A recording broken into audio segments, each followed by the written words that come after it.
Hello, and welcome to Earth Echoes with Amber Fields. Today is the first time that I have my computer propped in a bush, and it's in my hat. And so that's why I'm grimacing, and I'm feeling a little bit self-conscious about my grimace lines on my face because I can't wear my hat. But these two grimace lines are not from being angry. I've done so much work as a forester in my life outside and looking up at trees and into the sun that this was kind of my face for a long time, and now those lines are just thoroughly embedded. But like I said, I need my hat to hold my computer up in this bush. So I'm sorry if things are wobbling around a little bit. It can be hard to get the right shot in the right place with the right conditions. So I'm doing the best I can with it this morning. So today I am here to talk a little bit about propaganda and recognizing the truth. I know that I've talked about this a bit before, and so I'm not going to go into detail with it, but the truth is under attack a lot in the world today. And a big way that it was attacked or has been attacked showed up during COVID-19. And that was when the promotion of transgenderism really took off in an exponential way. And I noticed it right away because I am someone that accepts people for who they are and who they want to be. And I don't tell anyone how to live their life, and I don't want anyone to tell me how to live my life. But I did notice that the atmosphere of being accepting of people who are transgender changed during the COVID pandemic to being more pushed on people and even promoted and promoted among children. And children are just learning about reality and what the world is all about. And so I think that it can be very confusing to not have a good baseline and then to be told that you get to choose your gender, or that men can get pregnant, things like that. And I was pretty shocked when I realized that I was quickly becoming what is considered to be a bigot by saying that men cannot be pregnant. And the reason that I was so staunch on that from the start of when this started happening during the pandemic was because I had a newborn baby. And I recognized the damage that could be done by not setting a baseline of truth with her. And I was taught basic biology as a child, and that is that women can get pregnant and men cannot. And when I expressed that in circles of fellow liberals, I was a liberal at the time, I was met with hostility and the ending of some friendships, which was shocking to me because I thought that people would be able to understand where I was coming from with that. And so with that, today I would like to read a writing titled When 2 + 2 = 5 by Jason Gray. There comes a moment in every dying civilization when the people are forced to kneel before the lie. They are told to repeat it, to affirm it, to believe it, not because it is true, but because power demands it. This is where we are now. We live in a world where the ruling elite can declare that 2 + 2 = 5, and the masses must not only accept it, but celebrate it. To question it is to commit heresy. To resist is to invite destruction. This is not mere authoritarianism. This is the total annihilation of truth itself. The world has entered the final war, not a war of guns and bombs, but a war of reality itself. The war for the mind, and in this war, the first casualty is truth. Once truth is gone, what remains? A civilization built on lies cannot stand.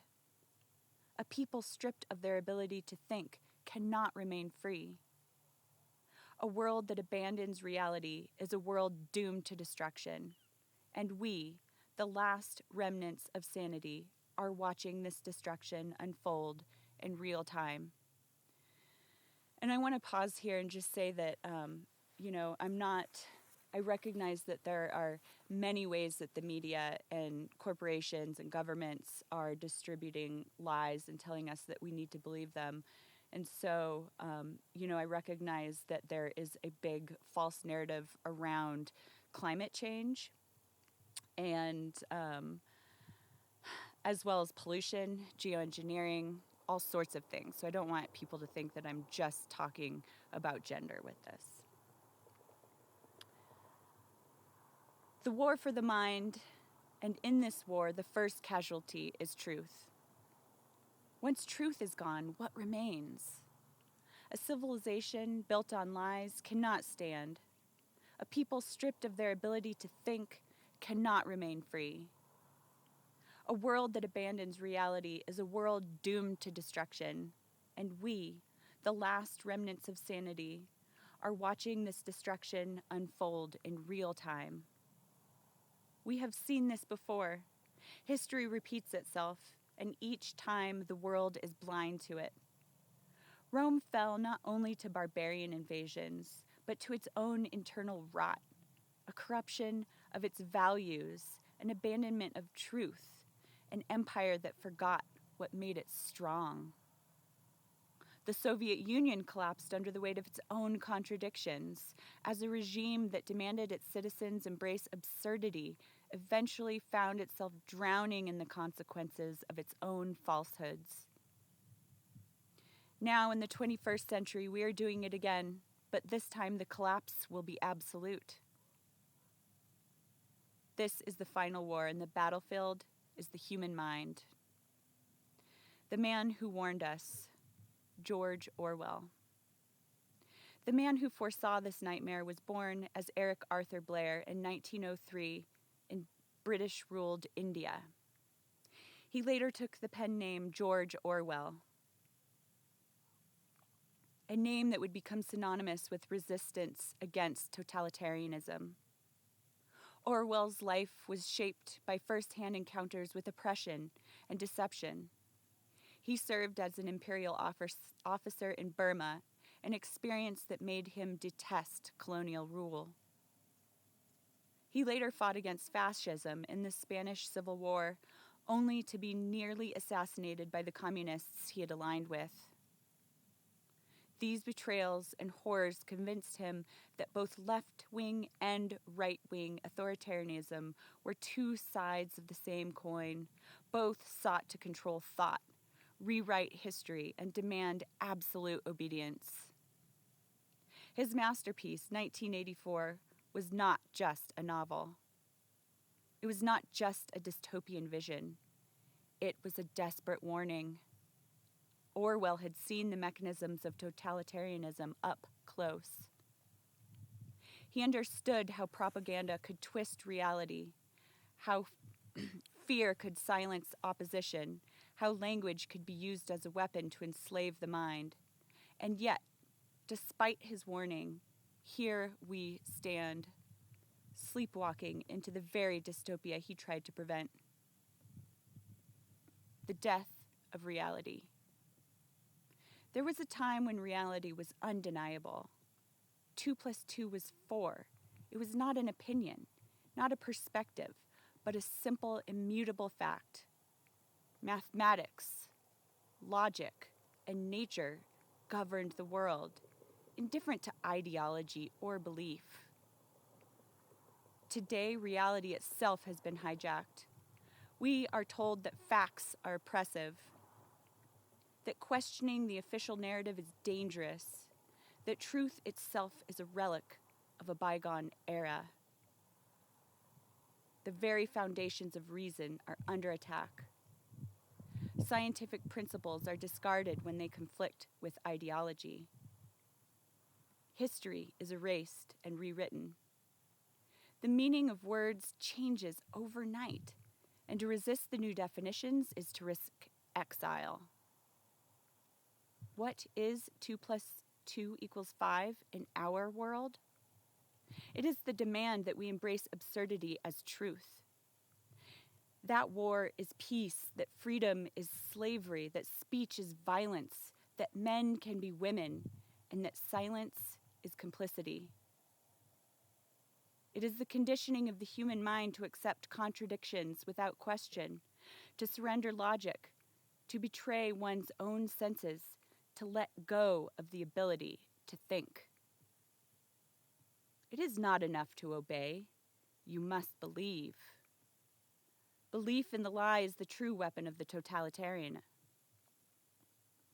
It is not enough that you comply. You must surrender your mind. Allow it to be rewritten. Allow your very concept of reality to be dictated by those in power. This is no different than Orwell's world. Orwell's warning, now a reality. In 1984, the party did not just control people's actions. It controlled their perception of reality itself. It erased and rewrote history. It changed the definitions of words. It taught people to reject the evidence of their own eyes and ears. Are we not seeing the same thing now? Truth is no longer discovered. It is assigned. The past is re-edited to align with present political needs. Words no longer have fixed meanings, and laws shift depending on who is being judged. What was acceptable yesterday is criminal today. To resist is not just to risk punishment. It is to be made an unperson. Orwell's thought police are alive and well, though they no longer need jackboots and telescreens. They exist in the form of social media mobs, AI-driven censorship, and corporate overlords who ensure that dissent is punished. You do not need to be imprisoned to be silenced. You simply need to be erased. Your voice removed, your livelihood destroyed, your existence unmade. The world's inquisitors do not burn books. They deplatform. They shadow ban. They rewrite algorithms. They do not drag people to room 101. They send them warnings, demonize their work, brand them with scarlet letters of hate speech and misinformation. The result? A society where people no longer dare to think. A world where silence is no longer enough. You must participate in the lie or be cast out. The price of believing the lie. To accept 2 plus 2 is 5 is not just to submit. It is to die inside. It is to sever the connection between your mind and reality. It is to make yourself an instrument of the regime, no longer an individual, but an echo of power's will. A civilization that embraces falsehood cannot survive. A society built on deception is a structure without a foundation, destined to collapse. We are watching this collapse unfold in real time.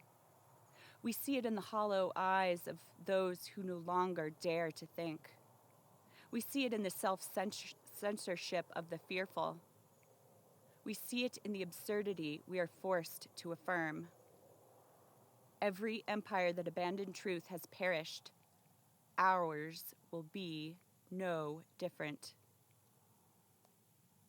The final stand, resisting the thought crime of truth. So what is left to do? If the world demands that we say 2 plus 2 equals 5, how do we fight back? We refuse. We say 2 plus 2 equals 4, not just because it is true, but because truth is sacred. Because to abandon truth is to abandon ourselves. Orwell Winston Smith may have broken in the end, but we do not have to. Orwell's Winston Smith may have broken in the end, but we do not have to. That's the character in 1984. His warning was not meant to leave us in despair, but to give us clarity before it is too late. We must resist in every possible way. We must hold on to reality even when the world tells us to let go. We must speak the truth even when it costs us everything. Because if we do not, if we surrender to the lie, then we are already lost. When the day comes where no one is left to say 2 + 2 = 4, we will wake up in a world where truth is dead, where thought is forbidden, and where the last remnants of free humanity are nothing more than ghosts whispering in the wind. This is the war, the final war, the war for reality itself, and in that war, we must stand. Jason Gray. I think that the art that Jason made for this piece with the buildings that just say 2 + 2 = 5, 2 + 2 = 5, 2 + 2 = 5, all over them, and it's just repeated and it's on every building. That was really good piece of art to go with that writing, because that's what's happening in our world with these lies that are being dispersed. The media, governments, and fellow citizens repeat them enough and hold them up enough that many other people believe them to be true, just because it's like, well, not everyone would be saying this if it weren't true, so you're crazy for not believing it. But that's what propaganda is. That's what TV programming is. They know that if they repeat a lie enough, people believe it, because what you pay attention to becomes your reality. So if you're paying attention to the lies, that's what you come to believe. And that piece is also really poignant right now because of what has happened with Jason being deplatformed from Facebook, where he writes in that writing, you do not need to be imprisoned to be silenced. You simply need to be erased, your voice removed, your existence unmade. The world's inquisitors do not burn books. They deplatform. They shadow ban. They rewrite algorithms. And, you know, it was prophetic because that's exactly what happened to Jason just a couple months after he wrote that writing. He was deplatformed from Facebook. And I know that I'm shadow banned on Facebook as well. I went to share the recording that I did of the last writing that Jason posted right before his account was banned on Facebook. I went to share that to a bunch of different groups, and Facebook just won't let me. So, yeah, it's real. It's happening. We have to resist. We have to hold on to the truth. Don't let the constant lies fog your vision. And with that, I hope you have a beautiful day. Thank you.